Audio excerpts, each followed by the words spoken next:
Já estou aqui na tela com Rubens Gleiser, professor de Direito Constitucional da Direito FGV aqui em São Paulo. Rubens, muito obrigado por estar por aqui. Sempre um prazer trocar ideias e conhecimento contigo. Você que tem uma ampla experiência de cobertura ali dos trabalhos do Supremo Tribunal Federal. O ministro Luiz Fux faz esta colocação e, claro, dentro de um contexto social, porque este caso da Débora Rodrigues dos Santos acabou se tornando um caso de repercussão além do tribunal. Agora, e ele próprio deixa uma brecha ali quando fala, olha, nós julgamos ali meses depois no calor da emoção, porque no primeiro julgamento, nos primeiros julgamentos de réus do 8 de janeiro, Luiz Fux acompanhou integralmente o voto de Alexandre de Moraes, seja na punição por todos os crimes arrolados, na denúncia da PGR, seja pela pena imposta àqueles primeiros réus do 8 de janeiro. Queria uma avaliação tua do quanto é aceitável, é natural que um juiz, num determinado momento, adote uma postura e que ele não precise ficar com esta postura ao longo de toda a sua vida como magistrado, que ele pode, ao ter novos elementos, ao ter novas questões, poder sustentar os seus posicionamentos de outra forma. A grande questão é como vai fazer essa sustentação de novos posicionamentos ou de, eventualmente, ter uma avaliação para um caso que possa soar diferente da que teve para outro caso. Olá, Yuri. Olá a todos que nos acompanham. A questão é muito importante. A mudança no posicionamento de juízes, seja do STF ou de qualquer tribunal, ela pode ser bem-vinda ou não, depende tudo das razões pelas quais eles mudam de opinião e com que frequência. A literatura que estuda essa mudança de posicionamento diz que é muito importante que cada ministro de Corte Constitucional tenha uma audiência com quem ele dialoga. Então, quando nós vimos os ministros dando seus votos, a gente pode ter uma lente que quer dizer o seguinte, eles estão falando para todo mundo, eles têm algumas pessoas com quem eles querem dialogar em especial. E parece que o ministro Luiz Fux, que sempre teve uma postura bastante punitivista em outros julgamentos de natureza penal, do mundo político, então o seu posicionamento no Mensalão, seu posicionamento na Lava Jato e seu posicionamento no julgamento dos golpistas de 8 de janeiro, pode estar sendo motivado agora porque ele se importa com uma audiência que se sensibilizou, são as pessoas com quem ele pode ter empatia, convivência ou cuja opinião para ele é relevante, se sensibilizou com casos como esse, desse símbolo da Débora, que vai, digamos, galvanizar ali a ambiguidade, né, e dar uma força para o argumento da oposição de que esse julgamento transborda da legalidade. Então, ele vai colocar essa dissonância, ele vai fazer essa divergência, parece que preocupado com uma parcela da população que vai fazer uma oposição à legitimidade do tribunal e ele vai colocar isso de dentro, pontuar isso de dentro. E isso pode ter dois lados, né? Como foi dito aqui, tem dois copos cheios aí. O que essa dissonância faz no julgamento? Ela vai trazer mais legitimidade para mostrar que realmente há uma troca de ideias e os argumentos importam? Ou isso vai ser visto como uma denúncia de um julgamento que era uma perseguição e havia uma voz heróica lá no meio denunciando tudo? Isso é que vai ser objeto de disputa das partes envolvidas no mundo político. A questão é dizer, esse julgamento aqui é uma virada de página ou esse julgamento aqui é algo a ser combatido? A posição do Fux vai ser central nessa disputa da força simbólica do julgamento. Rubens, antes de eu trazer meus colegas aqui, deixa eu só colocar mais uma pergunta. Você colocou duas palavras-chave aqui para me endereçar para o próximo assunto. Audiência e o julgamento do Mensalão. Né? E fazendo um disclaimer aqui para a audiência, conheço Rubens Gleiser justamente desde o julgamento do Mensalão, lá em 2012, no Supremo Tribunal Federal. Trabalhamos junto na cobertura daquele caso. E queria que você trouxesse aqui para a audiência da CNN o que o Supremo Tribunal Federal, enquanto instituição, e os seus ministros, aprenderam de todos aqueles holofotes que foram jogados na corte em 2012, quando talvez ela não estivesse tão acostumada assim a estar sob os holofotes e sob a atenção de toda a sociedade. E agora que ela se acostumou a estar sob holofotes, Tanto que quando o ministro Alexandre de Moraes exibe aquele vídeo na sessão de hoje, mostrando vários momentos do ataque às sedes dos três poderes, não estava mostrando só para os presentes no plenário, estava mostrando também para a transmissão na TV Justiça e nos canais de notícias como aqui a CNN. O quanto as falas dos ministros, ao meu ver, procuraram ter mais didatismo do que havia lá em 2012 e que também acaba se criando um ambiente de, não digo de mocinhos e bandidos, mas de dicotomias, de se escolherem personagens favoritos ao sabor das próprias preferências das audiências. Puxa vida, Yuri. Acho que essa é uma questão importante, porque quem lembrar do julgamento do Mensalão vai ver que o momento do julgamento inicial ali era uma bagunça. Dava para ver que não havia coesão, que não havia coordenação, que não havia planejamento, que não havia uma união de intenções. Esses ministros conseguiram fazer uma façanha. Eles concordaram e conseguiram cumprir em realizar todo esse recebimento da denúncia em 3 sessões, sem brigas, sem xingamentos, sem ter que ser encerrada a sessão de sopetão. Então, eles entenderam que momentos sensíveis como esse são de grande fragilidade. E todos eles conseguiram manter uma sobriedade, Eles têm, às vezes, essa leveza entre eles. O ministro Flávio Dino traz consigo ali um espírito um pouco mais bonachão ali para as sessões do tribunal, seja na turma, seja no plenário, mas parece que havia um acordo. Votos céleres, mais rápidos, didatismo, e aí cada um trouxe para a população o que achava mais importante pontuar, que não tinha necessariamente relevância jurídica. Você não vai ver isso em qualquer caso criminal. Então, a ministra Carmen Lúcia vai falar sobre o Estado de Direito. O Flávio Dino vai falar de um contexto, vai tentar separar a questão da ditadura com essa tentativa do golpe de Estado e o que era a luta pela redemocratização. E o Luiz Fux vai fazer um pouco uma ruptura muito gentil com essa narrativa que a maioria estabeleceu, com muita uniformidade, em uníssono. Então, assim, acho que se há uma lição ali, em parte está na PGR, que não juntou um monte de acusados, um monte de denunciados. No Mensalão a gente tinha 40 denunciados e isso ajudou na bagunça, Ler o relatório, fazer o primeiro voto do relator era muito difícil, ninguém entendeu nada, tinha vários núcleos.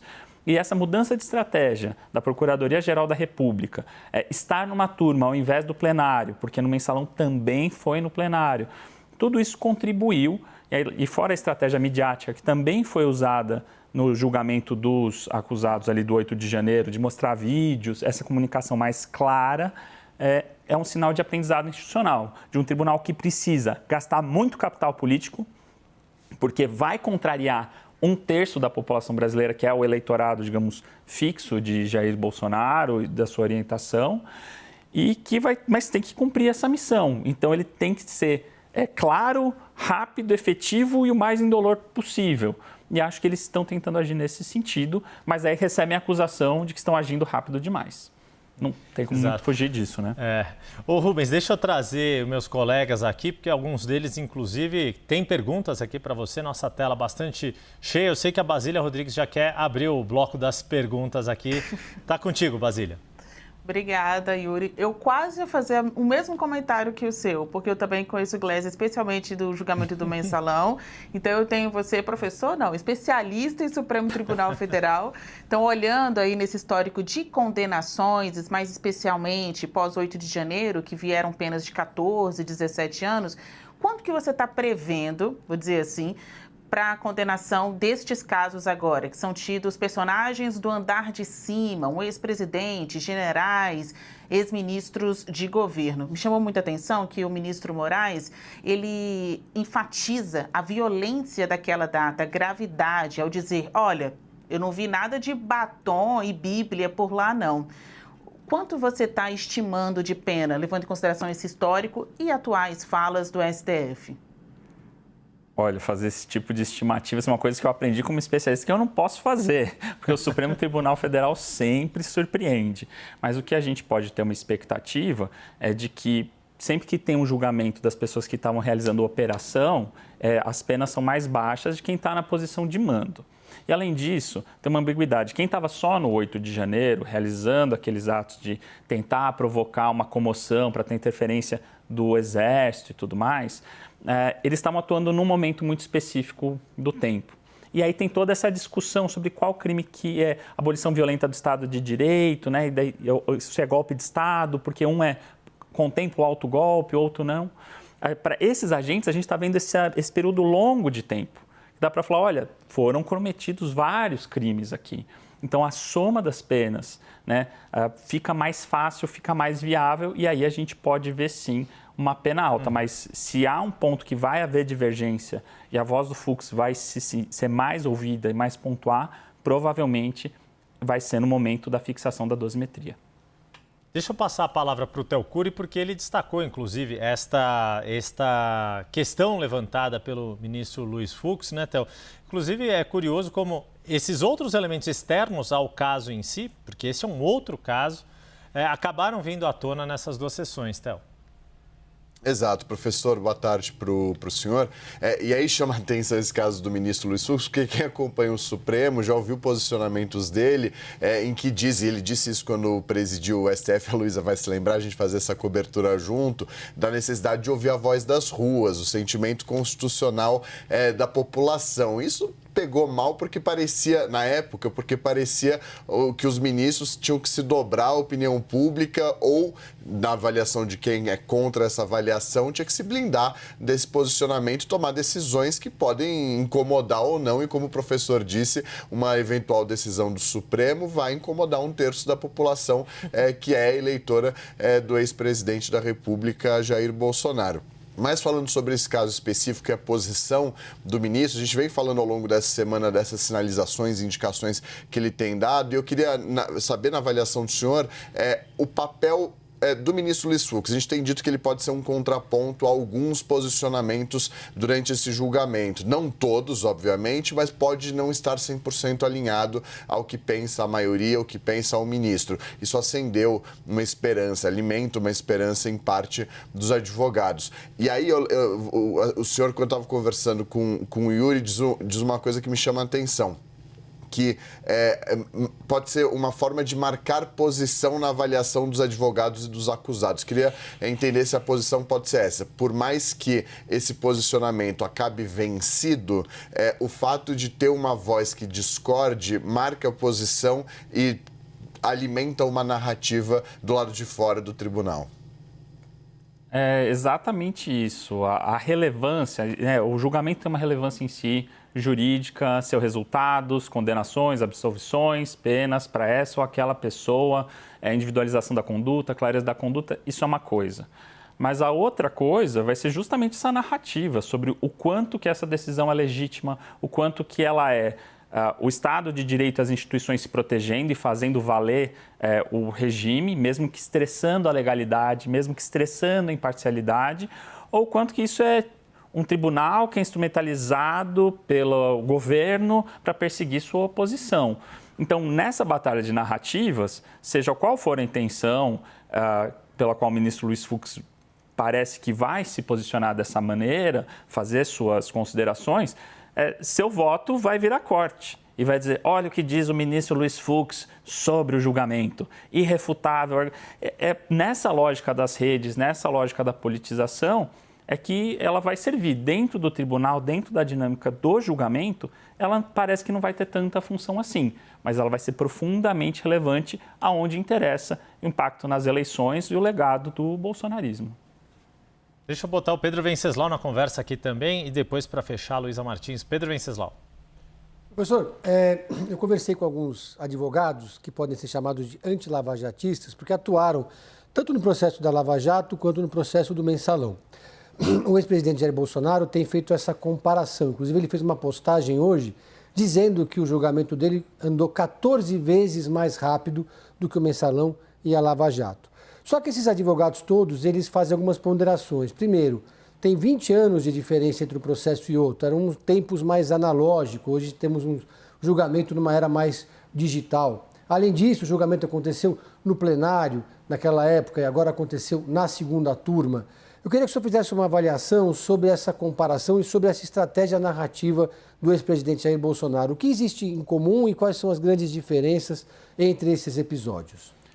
Bom, eu acho que, em primeiro lugar, é natural esperar de um agente político como esse, num processo como esse, que ele vai reclamar do que fosse acontecer. Então, se o processo anda muito rápido, existe uma pressa, existe um atropelo, por que tanta pressa? Se fosse demorado, por que não resolve logo? Vamos acertar a conta, né? Hoje mesmo ele estava reclamando do inquérito que não terminou. Ali tem que andar rápido. Então, aqui está sendo usado como ameaça. Então, eu acho que é natural esperar que um político que estiver sofrendo um processo dessa natureza penal vai se dizer perseguido e vai dizer que é um julgamento político e não é técnico e que a birra é pessoal, etc, etc. A outra coisa é o seguinte, a comparação devida deveria ser, então, com a primeira instância na Lava Jato, né? Os julgamentos foram muito rápidos, a confirmação do TRF, no caso Lula, foi muito rápida também. Então, acho que vai ter uma troca. Se for rápido, se resolve e gera seus efeitos, mas não está sendo atropelado nenhum prazo legal. Se demora, o processo fica pairando em cima da cabeça do denunciado ou do réu como um tipo de ameaça sobre o seu futuro. Então, eu acho que a gente tem que ter muito cuidado para tentar discernir o que é a questão de a gente deve se concentrar de fato e o que é diversionismo, o que é tentar criar pauta, o que é bomba de fumaça, onde a gente viu nesses 50 minutos também da fala do ex-presidente Bolsonaro, várias questões que são irrelevantes e que se a gente for correr atrás delas, a gente perde o ponto principal. E o ponto principal parece que está sendo rompida uma longa tradição de consenso na qual todo mal é perdoado, vencidos e vencedores fazem um acordo para as coisas continuarem iguais. Parece que é um sinal de ruptura, de que há uma linha que não pode ser cruzada por nenhum partido, por nenhuma força ideológica. Esse recado é uma mudança e eu acho que deve ser o foco de análise. Luísa Martins, para a gente fechar esta conversa aqui com Rubens Gleiser, professor de Direito Constitucional da FGV. Oi, professor, um prazer te rever. Muito obrigada por estar conosco hoje aqui no 360. Professor, eu tenho uma dúvida, porque muitas pessoas, já jogando um pouco para frente, né, pensando no julgamento da ação penal lá na frente, se houver um cenário em que os ministros decidam, então, pela condenação, né? Muita gente se pergunta a partir de que momento a pena que deve ser imposta a Bolsonaro e aos demais começa a ser executada. E justamente muitos citam ali nos bastidores do Supremo o precedente do próprio Mensalão de que só depois da rejeição dos segundos embargos, né, do segundo recurso das defesas, é que essa pena poderia ser executada. O julgamento do Mensalão já tem um tempo, a gente sabe que a jurisprudência do Supremo às vezes muda de maneira bastante rápida. Eu queria saber, dada a sua experiência, se você acha que esse precedente deve ser seguido também agora com essa ação penal que foi aberta hoje, né, com base na decisão da primeira turma. Olha, é uma ótima questão. É muito difícil fazer essa comparação, porque no caso do Mensalão, o que você tinha era um julgamento pelo plenário, completo, no qual havia uma ampla divergência de votações. E foi essa divergência que permitia ter uma disputa se no regimento interno, nesse tipo de ação, deveria haver uma segunda rodada de julgamento que iria para o plenário também. Então, a gente vai ter que imaginar, para isso, que se você vai ter um julgamento agora na ação penal que vai ter divergência suficiente, então que 2 dos 5 ministros vão ter divergência, e que daí vai ser suscitada essa questão desse recurso, e que daí para onde que ele seria na turma, seria no plenário. Então, assim, seria sem dúvida, assim, uma confusão enorme, mas teria que ter um pouco esse prognóstico de que haveria uma divergência relevante. E não parece ser esse o cenário. Então, a gente caminha, toda a sinalização é para algo muito mais célere, muito mais expedito, por todas essas considerações da diferença do Mensalão para esse processo, que é na turma, menos réus, mais especializado, uma produção de provas mais clara, um argumento mais limpo, né? Então, eu não vejo essa... O julgamento do Mensalão foi 9 meses, né? Foi uma gestação. Parece que a gente está caminhando para algo bem mais rápido. Nós conversamos aqui com o Rubens Gleiser, professor de Direito Constitucional da Direito FGV aqui em São Paulo. Rubens, muito obrigado por nos ajudar aqui a esclarecer alguns pontos do que aconteceu e também já poder traçar algumas alternativas, algumas hipóteses para o que vem para frente. Certamente uma coisa é certa, você vai seguir nos ajudando aqui na cobertura da CNN à medida que esse caso avançar. Muito obrigado e um bom fim de quarta-feira para você, Rubens. Obrigado a todos, um grande abraço.